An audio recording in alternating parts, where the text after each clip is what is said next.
Hello, everyone. Welcome to another Wednesdays with Wendy, where we make small business ownership less stressful, one step at a time. Hit that like button if you're seeing this. I want to see how many people are actually catching these videos live in real time.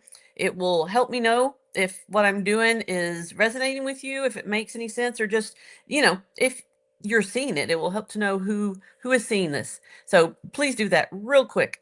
We're going to continue our summer series on quick wins for your business and just real quick tips for how to keep QuickBooks up to date to optimize your business for the rest of the year. Before we do that, if you've never seen me before, my name is Wendy Kane. I'm the owner of Kane Accounting and Financial Coaching. I do bookkeeping and payroll for independent contractors and small businesses so that you can have peace at tax time and throughout the rest of the year. Okay, today's quick win. Reconcile your bank and credit card accounts monthly. Okay, what on earth does that mean? Well, back in June, I did a live video on all about how to reconcile your account. So you can go back and search for that one and find if you want details. The real quick way is this. Log into QuickBooks, go to the Transactions tab, and then over to the Reconcile tab, and it will pull up your bank account information. You find your bank and or credit card statement for that month and enter the information, the ending balance and the date. And then if you have entered all of the transactions daily or weekly, like I mentioned last week, everything should be there. You should be able to reconcile. I'm talking in like 10 seconds. QuickBooks knows what came through the bank and it matches up, and it's pretty good at doing that.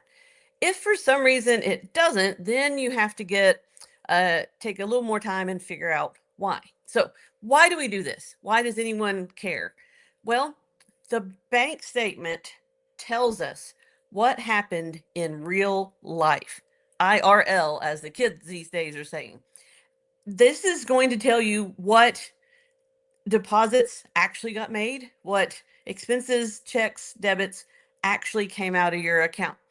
Sometimes in QuickBooks, especially if you use the invoicing feature, what happened in QuickBooks is not what happened in real life. That's why you need to reconcile these accounts monthly so you can make sure that whatever happened in QuickBooks is what happened in real life. Those will go a long way towards making sure your QuickBooks information is correct, because anything that's in QuickBooks that didn't actually happen in real life, that's going to throw your numbers off. And that's not good. You don't want to pay tax on more income than you actually received, but you also don't want to deduct some expenses that didn't actually go through, because both ways are bad. So that is my quick tip for this week.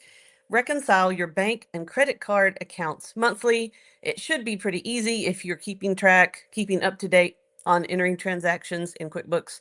And if you want to know more, check out last month's video where I do a deep dive into how to actually reconcile and check uncleared transactions and all that good stuff. All right, that's it for today. Remember, no one is born knowing how to do this, and it is not taught in school. If you are feeling lost and alone, you're not alone.